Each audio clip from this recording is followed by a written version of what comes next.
നമസ്കാരം. ഭാരതം കണ്ട ഏറ്റവും മികച്ച നയതന്ത്രജ്ഞനും ദാർശനികനുമായ ആചാര്യ ചാണക്യൻ ജീവിത വിജയത്തിന് 10 കൽപ്പനകൾ മുന്നോട്ട് വച്ചിട്ടുണ്ട്. ഒരു വ്യക്തിയുടെ വളർച്ചയിൽ അയാൾ കൂടെ കൂട്ടുന്ന ആളുകൾക്ക് വലിയ പങ്കുണ്ട്. പാൽ എത്ര ശുദ്ധമാണെങ്കിലും ഒരു തുള്ളി വിഷം മതി അതിനെ നശിപ്പിക്കാൻ എന്ന പോലെ നമ്മുടെ ജീവിതത്തിലേക്ക് കടന്നുവരുന്ന ചില മനുഷ്യർ നമ്മുടെ സമാധാനവും വളർച്ചയും നശിപ്പിച്ചേക്കാം. മനഃശാസ്ത്രപരമായും ചാണക്യതന്ത്രമനുസരിച്ചും അധമരായ അല്ലെങ്കിൽ നിലവാരമില്ലാത്ത മനുഷ്യരെ എങ്ങനെ തിരിച്ചറിയാം എന്ന് നമുക്ക് പരിശോധിക്കാം. ഒന്നാമതായി, അകാരണമായ അസൂയയും വിദ്വേഷവും. നിലവാരമില്ലാത്ത ഒരാളുടെ പ്രാഥമിക ലക്ഷണം മറ്റുള്ളവരുടെ വളർച്ചയിൽ അവർ അനുഭവിക്കുന്ന അസൂയയാണ്. നിങ്ങൾ നേടുന്ന ഓരോ വിജയവും അവർക്ക് സന്തോഷത്തിനു പകരം ഉള്ളിൽ കടുത്ത വേദനയാണുണ്ടാക്കുന്നത്. നിങ്ങളുടെ നേട്ടങ്ങളെ അഭിനന്ദിക്കുന്നതിനു പകരം അതിൽ എങ്ങനെയെങ്കിലും കുറ്റങ്ങൾ കണ്ടെത്താനായിരിക്കും ഇത്തരക്കാർ ശ്രമിക്കുക. ചാണക്യൻ പറയുന്നതുപോലെ, ഒരു മനുഷ്യന്റെ ഉള്ളിലെ അസൂയ എന്ന തീ അയാളെ മാത്രമല്ല, അയാളുടെ ചുറ്റുമുള്ള നന്മയെയും കരിച്ചുകളയും. നിങ്ങളുടെ ഉയർച്ചയിൽ മനസ്സു തുറന്ന് സന്തോഷിക്കാൻ കഴിയാത്തവരിൽ നിന്ന് അകലം പാലിക്കുന്നതാണ് ബുദ്ധി. ഇത്തരക്കാർ നിങ്ങളുടെ കഠിനാധ്വാനത്തെ വെറും ഭാഗ്യമെന്ന് വിളിച്ച് നിസ്സാരവൽക്കരിക്കും. നിങ്ങൾ ഒരു പുതിയ വാഹനം വാങ്ങുമ്പോൾ അതിന്റെ ഗുണത്തേക്കാളുപരി അതിലെ പോരായ്മകൾ നിരത്താൻ അവർ തിടുക്കം കൂട്ടും. ഇരുട്ടിൽ തിളങ്ങുന്ന മിന്നാമിനുങ്ങിനെ കൊല്ലാൻ ശ്രമിക്കുന്ന ഇരുട്ടിന്റെ പ്രതിനിധികളാണിവർ. നിങ്ങളുടെ സന്തോഷം കെടുത്തിക്കളയുന്നതിലൂടെ മാത്രമേ അവർക്ക് താൽക്കാലികമായ ആശ്വാസം ലഭിക്കുകയുള്ളൂ. സ്വന്തം വളർച്ചയിൽ ശ്രദ്ധിക്കുന്നതിനു പകരം നിങ്ങളുടെ തളർച്ചയിൽ ആനന്ദം കണ്ടെത്തുന്ന ഇവർ ഒരു തരത്തിൽ മാനസിക രോഗികളാണ്. 2. മുഖത്ത് പ്രശംസയും പിന്നിൽ നിന്ദയും. ലോകത്തിലെ ഏറ്റവും അപകടകാരികളായ മനുഷ്യർ പരോക്ഷേ കാര്യഹന്താരം പ്രത്യക്ഷേ പ്രിയവാദിനം എന്ന വിഭാഗത്തിൽപ്പെട്ടവരാണ്. ഇത്തരക്കാർ നിങ്ങളുടെ സാന്നിധ്യത്തിൽ ലോകത്തിലെ ഏറ്റവും നല്ല വ്യക്തി നിങ്ങളാണെന്ന് വരുത്തി തീർക്കുകയും വാനോളം പുകഴ്ത്തുകയും ചെയ്യും. എന്നാൽ നിങ്ങളുടെ അസാന്നിധ്യത്തിൽ ഇവർ തന്നെയായിരിക്കും നിങ്ങളെക്കുറിച്ച് ഏറ്റവും മോശമായ അപവാദങ്ങൾ പ്രചരിപ്പിക്കുന്നത്. ഇവരുടെ വാക്കുകളിൽ തേനുണ്ടാകുമെങ്കിലും ഹൃദയത്തിൽ മാരകമായ വിഷമായിരിക്കും ഒളിപ്പിച്ചുവച്ചിരിക്കുന്നത്. ഒരു വിഷം നിറഞ്ഞ കുടത്തിനു മുകളിൽ പാലൊഴിച്ചുവെച്ചതുപോലെയാണ് ഇങ്ങനെയുള്ളവരുടെ സ്വഭാവം എന്ന് ചാണക്യൻ ഓർമ്മിപ്പിക്കുന്നു. നിങ്ങളുടെ മുൻപിൽ ഇവർ സ്തുതിപാഠകരായും നിങ്ങളുടെ അഭാവത്തിൽ ഇവർ തന്നെ നിങ്ങളുടെ വലിയ ശത്രുക്കളായും മാറും. നിങ്ങൾ പറയുന്ന രഹസ്യങ്ങൾ ഇവർ കരുവാക്കി മാറ്റുകയും അത് മറ്റുള്ളവരുടെ മുൻപിൽ നിങ്ങളെ അപമാനിക്കാൻ ഉപയോഗിക്കുകയും ചെയ്യും. ഒരേ സമയം സുഹൃത്തായും ശത്രുവായും അഭിനയിക്കുന്ന ഇവരെ തിരിച്ചറിയുക എന്നത് കഠിനമായ കാര്യമാണ്.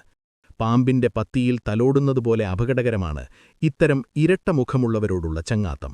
വാക്കിനും പ്രവൃത്തിക്കുമിടയിൽ വലിയൊരു ഗർത്തം സൂക്ഷിക്കുന്ന ഇവർ വിശ്വസിക്കാൻ കൊള്ളാത്തവരാണ്. 3. കടുത്ത നന്ദികേടും ഉപകാരസ്മരണയില്ലായ്മയും. ഒരു മനുഷ്യന്റെ സംസ്കാരം അളക്കുന്നത് അയാൾക്ക് ലഭിച്ച സഹായങ്ങളെ അയാൾ എങ്ങനെ ഓർക്കുന്നു എന്നതിലൂടെയാണ്. നിലവാരമില്ലാത്ത വ്യക്തികൾ തങ്ങളുടെ ആവശ്യം കഴിഞ്ഞാൽ തങ്ങളെ സഹായിച്ച കൈകളെ കടിക്കാൻ മടിക്കാത്തവരാണ്. അവർക്ക് സഹായം എന്നത് കേവലം ഒരു കച്ചവടം മാത്രമാണ്. അത് കിട്ടിക്കഴിഞ്ഞാൽ പിന്നീട് നിങ്ങളെ തിരിച്ചറിയാൻ പോലും അവർ തയ്യാറാകില്ല. ചെയ്ത ഉപകാരങ്ങളെ നിസ്സാരമായി തള്ളിക്കളയുന്നവരോട് വീണ്ടും സഹായം ചെയ്യുന്നത് പാമ്പിന് പാൽ കൊടുക്കുന്നതുപോലെയാണ്. നന്ദിയില്ലാത്തവരോടുള്ള അടുപ്പം നിങ്ങളുടെ ജീവിതത്തിൽ നിരാശ മാത്രമേ സമ്മാനിക്കൂ. നിങ്ങൾ ഒഴുക്കിയ വിയർപ്പിനോ നൽകിയ പണത്തിനോ അവർ വെറുമൊരു വാക്കിന്റെ വില പോലും നൽകില്ല. പ്രതിസന്ധിഘട്ടങ്ങളിൽ നിങ്ങൾ നൽകിയ തണൽ മറന്ന് വെയിൽ മാറിയതുമാലം അവർ മരത്തിന് മഴുവയ്ക്കാൻ തുനിയുന്നു. ഉപകാരത്തെ കടമയായും സഹായത്തെ അവകാശമായും കാണുന്ന വിചിത്ര സ്വഭാവമാണിവരുടേത്. ഒരു നന്ദി വാക്ക് പോയ നിങ്ങളെ സഹായിച്ചതിനെ അവർ നിങ്ങളുടെ താൽപ്പര്യമായി ചിത്രീകരിക്കും. ചാണക്യൻ പഠിപ്പിക്കുന്നതുപോലെ കൃതജ്ഞത കാണിക്കുന്നവനേക്കാൾ വലിയ പാപി ഈ ലോകത്തിലില്ല. ഇത്തരക്കാർക്ക് നൽകുന്ന സ്നേഹം മണലിൽ ചൊരിയുന്ന ജലം പോലെ വ്യർത്ഥമാണ്. 4. അറിവില്ലായ്മ മറച്ചുവെക്കാനുള്ള അമിത അഹങ്കാരം. യഥാർത്ഥ അറിവുള്ളവർ എപ്പോഴും വിനയമുള്ളവരായിരിക്കും. കാരണം തനിക്ക് അറിയാത്ത കാര്യങ്ങളെക്കുറിച്ച് അവർക്ക് ബോധ്യമുണ്ടാകും. എന്നാൽ നിലവാരമില്ലാത്തവർ തങ്ങളുടെ അറിവില്ലായ്മ അമിത ശബ്ദത്തിലും അഹങ്കാരത്തിലൂടെയും മറച്ചുവെക്കാൻ ശ്രമിക്കും. അവർ ആരുടെയും ഉപദേശങ്ങൾ കേൾക്കില്ല. മാത്രമല്ല, താൻ പറയുന്നതാണ് അന്തിമ സത്യമെന്ന് വാദിക്കുകയും ചെയ്യും. അറിവില്ലാത്തവന്റെ അഹങ്കാരം ഒരാഭരണമായി അവർ കൊണ്ടുനടക്കും. ഇത്തരം മൂഢന്മാരുമായി വാഗ്വാദത്തിലേർപ്പെടുന്നത് നിങ്ങളുടെ വിലപ്പെട്ട സമയം നഷ്ടപ്പെടുത്താൻ മാത്രമേ ഉപകരിക്കൂ. അറിവില്ലായ്മയെന്ന് സമ്മതിക്കാൻ വലിയൊരു മനസ്സുവേണം. അത് ഇത്തരക്കാർക്കില്ലാത്ത ഒന്നാണ്. മറ്റുള്ളവരെ പരിഹസിച്ചും തരംതാഴ്ത്തിയും തങ്ങളാണ് വലിയ ജ്ഞാനികളെന്ന് ഇവർ അഭിനയിച്ചുകൊണ്ടിരിക്കും. യുക്തിയില്ലാത്ത കാര്യങ്ങൾ ഉറക്കെ വിളിച്ചു പറഞ്ഞ് ജനശ്രദ്ധ പിടിച്ചുപറ്റാൻ ഇവർക്ക് വലിയ വൈദഗ്ധ്യമാണ്. അറിവുള്ളവർ മൗനം പാലിക്കുമ്പോൾ അവിവേകികൾ തങ്ങളുടെ അറിവില്ലായ്മ ആഘോഷമാക്കുന്നു. ആഴമില്ലാത്ത പുഴകൾ കൂടുതൽ ബഹളം വയ്ക്കുന്നതുപോലെയാണ് ഇവരുടെ ഓരോ പ്രവൃത്തിയും. വെറും അഹങ്കാരം കൊണ്ട് വിവേകത്തെ മൂടിവെക്കുന്ന ഇവർ സ്വയം കുഴിക്കുന്ന കുഴിയിൽ വീഴുക തന്നെ ചെയ്യും. അഞ്ചാമതായി, ദുർബലരെയും ദരിദ്രരെയും പരിഹസിക്കൽ. ഒരാളുടെ നിലവാരം വെളിപ്പെടുന്നത് അയാൾ തന്നേക്കാൾ താഴെയുള്ളവരോട് എങ്ങനെ പെരുമാറുന്നു എന്നതിലൂടെയാണ്. പണമില്ലാത്തവരെയോ പദവിയില്ലാത്തവരെയോ ശാരീരികമായ വൈകല്യമുള്ളവരെയോ പരിഹസിക്കുന്നത് തികച്ചും അധമമായ ഒരു സ്വഭാവമാണ്. കാലം എപ്പോഴും ഒരുപോലെയല്ലെന്നും ഇന്ന് ദരിദ്രനായവൻ നാളെ സമ്പന്നനായേക്കാം എന്നും ഇത്തരക്കാർ ചിന്തിക്കാറില്ല. മറ്റൊരാളുടെ കണ്ണീരിൽ സന്തോഷം കണ്ടെത്തുന്നവർ മനുഷ്യത്വത്തിന്റെ പ്രാഥമിക പാഠങ്ങൾ പോലും പഠിച്ചാത്തവരാണ്. മറ്റുള്ളവരുടെ ആത്മാഭിമാനത്തെ മുറിപ്പെടുത്തുന്നവരെ ചാണക്യൻ മനുഷ്യരൂപത്തിലുള്ള മൃഗങ്ങൾ എന്നാണ് വിശേഷിപ്പിക്കുന്നത്. തങ്ങളുടെ കയ്യിലുള്ള അല്പമായ പണമോ അധികാരമോ മറ്റുള്ളവരെ തകർക്കാനുള്ള ആയുധമായാണ് ഇവർ കാണുന്നത്. ഒരു റോഡരികിലെ യാചകനോടോ സാധാരണക്കാരനായ തൊഴിലാളിയോടോ ഇവർ കാട്ടുന്ന അവഗണന ഇവരുടെ യഥാർത്ഥ സ്വഭാവം വെളിപ്പെടുത്തുന്നു. അധികാരം കയ്യിൽ വരുമ്പോൾ വിനയം മറക്കുന്ന ഇവർ മനുഷ്യത്വത്തിന് കളങ്കമാണ്. പാവപ്പെട്ടവന്റെ ആത്മാഭിമാനത്തിന് വിലയിടാൻ തുനിയുന്ന ഇവർ ജീവിതത്തിൽ ഒരിക്കലും യഥാർത്ഥ സന്തോഷം അനുഭവിക്കില്ല. മറ്റൊരാളെ താഴ്ത്തിക്കെട്ടുമ്പോൾ താൻ വലിയവനാകുന്നു എന്ന് കരുതുന്ന മനോഭാവം വലിയൊരു മാനസിക ദാരിദ്ര്യമാണ്. അശരണരെ വേട്ടയാടുന്ന ഇത്തരക്കാരുടെ പതനം അതിവേഗത്തിലായിരിക്കും. 6. ഉത്തരവാദിത്വങ്ങളിൽ നിന്നുള്ള നിരന്തരമായ ഒളിച്ചോട്ടം. സ്വന്തം ജീവിതത്തിൽ സംഭവിക്കുന്ന പരാജയങ്ങൾക്ക് മറ്റുള്ളവരെ കുറ്റപ്പെടുത്തുന്നത് നിലവാരമില്ലാത്ത ചിന്താഗതിയുടെ അടയാളമാണ്. താൻ ചെയ്ത തെറ്റുകൾ ഏൽക്കാനോ അവ തിരുത്തി മുന്നോട്ടു പോകാനോ ഇത്തരക്കാർ ഒരിക്കലും തയ്യാറാകില്ല. സാഹചര്യങ്ങളോ കൂടെയുള്ളവരോ ആണ് തന്റെ പരാജയത്തിന് കാരണമെന്ന് വിശ്വസിക്കാനാണ് അവർക്ക് താൽപ്പര്യം. എപ്പോഴും മറ്റുള്ളവരെ പ്രതിക്കൂട്ടിൽ നിർത്തി സ്വയം വിശുദ്ധനായി ചമയാൻ ഇവർ ശ്രമിച്ചുകൊണ്ടേയിരിക്കും. സ്വന്തം തെറ്റുകൾ തിരിച്ചറിയാത്ത ഒരാൾക്ക് ജീവിതത്തിൽ ഒരിക്കലും പുരോഗതി നേടാൻ സാധിക്കില്ല. സ്വന്തം ജീവിതത്തിന്റെ കപ്പിത്താനാകാൻ ഭയപ്പെടുന്ന ഇവർ എപ്പോഴും മറ്റൊരാളുടെ തോളിൽ പാര വയ്ക്കാൻ നോക്കുന്നു. നിങ്ങൾ നൽകുന്ന ജോലിയിൽ വീഴ്ച വരുത്തിയാൽ പോലും അതിന് നിങ്ങളെ തന്നെ പഴിചാരുന്ന വിരുദ്ധന്മാരാണിവർ. എന്റെ ഭാഗത്തല്ല തെറ്റ് എന്ന് ആവർത്തിച്ചു പറയുന്നതിലൂടെ ഇവർ സ്വന്തം വളർച്ചയുടെ വാതിലുകൾ താനേ കുട്ടിയടയ്ക്കുകയാണ്. പ്രശ്നങ്ങൾ വരുമ്പോൾ ആദ്യം ഓടിയൊളിക്കുന്നതും ഇതേ വ്യക്തികൾ തന്നെയായിരിക്കും.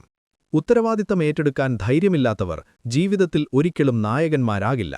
പരാജയത്തിന്റെ ഭാരം മറ്റുള്ളവർക്ക് കൈമാറി കൈകഴുകുന്ന ഇവർ ഒരിടത്തും എത്തിച്ചേരില്ല. 7. പരദൂഷണവും രഹസ്യങ്ങൾ വെളിപ്പെടുത്തലും. മറ്റുള്ളവരുടെ സ്വകാര്യ ജീവിതത്തിലേക്ക് ഒളിഞ്ഞുനോക്കുന്നതും അത് ചർച്ചയാക്കുന്നതും നിലവാരമില്ലാത്തവരുടെ പ്രധാന വിനോദമാണ്. ഒരാൾ നിങ്ങളോട് മറ്റൊരാളുടെ രഹസ്യങ്ങൾ പങ്കുവെക്കുന്നുണ്ടെങ്കിൽ ഉറപ്പായും അയാൾ നിങ്ങളുടെ രഹസ്യങ്ങളും മറ്റൊരാളോട് പറയും.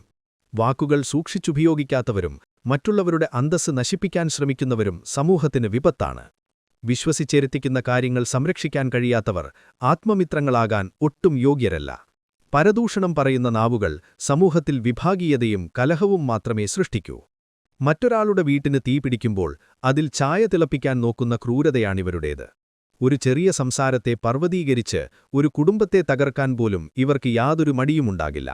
നിങ്ങളുടെ വിശ്വാസം നേടിയെടുത്ത ശേഷം നിങ്ങളുടെ ബലഹീനതകൾ ഇവർ ചന്തയിൽ ലേലം വിളിക്കും.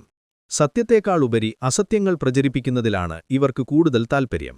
കേവലം ഒരു നേരത്തെ നേരംപോക്കിനു വേണ്ടി മറ്റൊരാളുടെ അന്തസ്സ് പിച്ചിച്ചീന്തുന്ന ഇവർ സമൂഹത്തിലെ വിഷവിത്തുകളാണ്.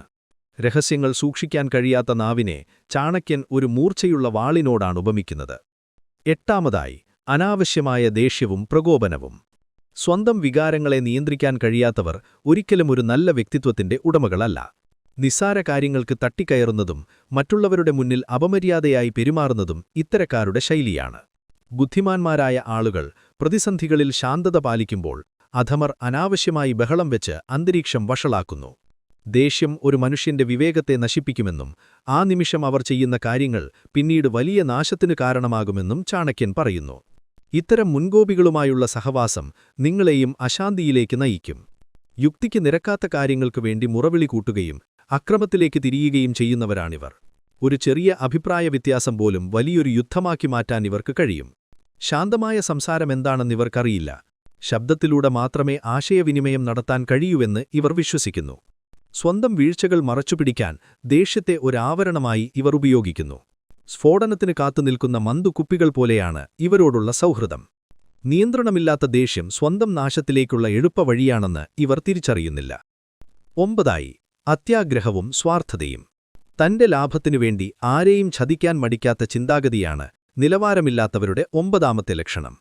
ലോകം മുഴുവൻ തനിക്ക് ലഭിക്കണമെന്നും മറ്റുള്ളവർക്ക് ഒന്നും കിട്ടരുത് എന്നുള്ള സ്വാർത്ഥത ഇവരെ ഭരിക്കുന്നു. ബന്ധങ്ങളെക്കാളും ധാർമ്മികതയെക്കാളും ഇവർ വില നൽകുന്നത് പണത്തിനും അധികാരത്തിനുമാണ്. സ്വാർത്ഥത തലയ്ക്ക് പിടിച്ചവർക്ക് സ്നേഹമോ കരുണയോ തിരിച്ചറിയാൻ കഴിയില്ല. ഇത്തരക്കാർ കൂടെയുണ്ടെങ്കിൽ ഏതു നിമിഷവും നിങ്ങൾ വഞ്ചിക്കപ്പെടാൻ സാധ്യതയുണ്ടെന്ന് ചാണക്യൻ മുന്നറിയിപ്പ് നൽകുന്നു. തന്റെ വയറ് നിറയുമ്പോഴും അയൽക്കാരന്റെ വിശപ്പ് കാണാത്ത കണ്ണുകളാണിവർക്കുള്ളത്. സ്വന്തം ലക്ഷ്യത്തിനുവേണ്ടി സ്വന്തം കുടുംബത്തെപ്പോലും ഇവർ തള്ളിപ്പറഞ്ഞേക്കാം. ലോകത്തിലെ എല്ലാ ഭാഗ്യങ്ങളും തനിക്കു മാത്രം അവകാശപ്പെട്ടതാണെന്ന മൂഢസ്വർഗത്തിലാണ് ഇവരുടെ വാസം. വിട്ടുവീഴ്ച എന്ന പദം ഇവരുടെ നിഘണ്ടുവിലില്ല. എപ്പോഴും പിടിച്ചെടുക്കുന്നതിലാണ് ഇവർ ശ്രദ്ധിക്കുന്നത്. പണമോ പദവിയോ കണ്ടാൽ ആരുടെ കാലുപിടിക്കാനും ആരെയും ഒറ്റക്കൊടുക്കാനും ഇവർ തയ്യാറാകും. പരിധിയില്ലാത്ത അത്യാഗ്രഹം മനുഷ്യനെ ചെകിട്ടാനായി മാറ്റുമെന്ന് ചാണക്യൻ ദീർഘവീക്ഷണത്തോടെ പറഞ്ഞിട്ടുണ്ട്. അവസാനമായി, അധർമ്മത്തിലൂടെയുള്ള വളർച്ച ആഗ്രഹിക്കൽ. ലക്ഷ്യത്തിനുവേണ്ടി ഏതധർമ്മവും ചെയ്യാമെന്ന് വിശ്വസിക്കുന്നവരാണ് 10ാമത്തെ കൂട്ടർ. സത്യസന്ധതയോ നീതിയോ ഇല്ലാത്ത മാർഗങ്ങളിലൂടെ വിജയം നേടുന്നത് അവരൊരു മിടുക്കായാണ് കണക്കാക്കുന്നത്. താൽക്കാലികമായ നേട്ടങ്ങൾക്കുവേണ്ടി തങ്ങളുടെ മൂല്യങ്ങളെ ബലികഴിക്കാൻ അവർക്കൊരു മടിയുമില്ല. എന്നാൽ അധർമ്മത്തിലൂടെ നേടുന്ന വിജയം അധികകാലം നിലനിൽക്കില്ല. അത് വലിയ നാശത്തിൽ അവസാനിക്കുമെന്നും ചാണക്യൻ ഓർമ്മിപ്പിക്കുന്നു. അധർമ്മികളെ അകറ്റി നിർത്തുന്നത് നിങ്ങളുടെ ജീവിതത്തിന്റെ പരിശുദ്ധി നിലനിർത്താൻ അത്യന്താപേക്ഷിതമാണ്. നുണ പറയുന്നതും മറ്റുള്ളവരെ വഞ്ചിക്കുന്നതും തങ്ങളുടെ ബുദ്ധിശക്തിയുടെ അടയാളമായാണ് ഇവർ കാണുന്നത്. കുറുക്കുവഴികളിലൂടെ പണമുണ്ടാക്കാൻ ഇവർ കാട്ടുന്ന വെമ്പൽ നാശത്തിന്റെ തുടക്കമാണ്. നിയമങ്ങളെയോ സാമൂഹിക മര്യാദകളെയോ ഇവർ പുച്ഛത്തോടെ മാത്രമേ കാണുകയുള്ളൂ. മറ്റുള്ളവരുടെ അവകാശങ്ങൾ കവർന്നെടുത്ത് കൊട്ടാരങ്ങൾ പണിയുന്ന ഇവരുടെ അടിത്തറ വെറും മണലിലാണ്. ഒരു നിമിഷത്തെ നേട്ടത്തിനുവേണ്ടി ആത്മാവിനെ വിൽക്കുന്നവർ ഒരിക്കലും ആദരിക്കപ്പെടില്ല. ചാണക്യനീതി പ്രകാരം അധർമ്മം പ്രവർത്തിക്കുന്നവനോടൊപ്പമിരിക്കുന്നവനും ആ പാപത്തിൽ പങ്കാളിയാണ്. ഈ 10 ലക്ഷണങ്ങൾ തിരിച്ചറിഞ്ഞ് നമ്മോടൊപ്പം നിൽക്കുന്നവരുടെ സ്വഭാവം നമ്മുടെ ജീവിതത്തെയും സ്വാധീനിക്കും. അതുകൊണ്ട് ശ്രേഷ്ഠരായ വ്യക്തികളെ സുഹൃത്തുക്കളായി സ്വീകരിക്കുക. ചാണക്യനീതിയിലൂടെ നിങ്ങളുടെ ജീവിതം കൂടുതൽ കരുത്തുറ്റതാക്കി മാറ്റുക. നന്ദി.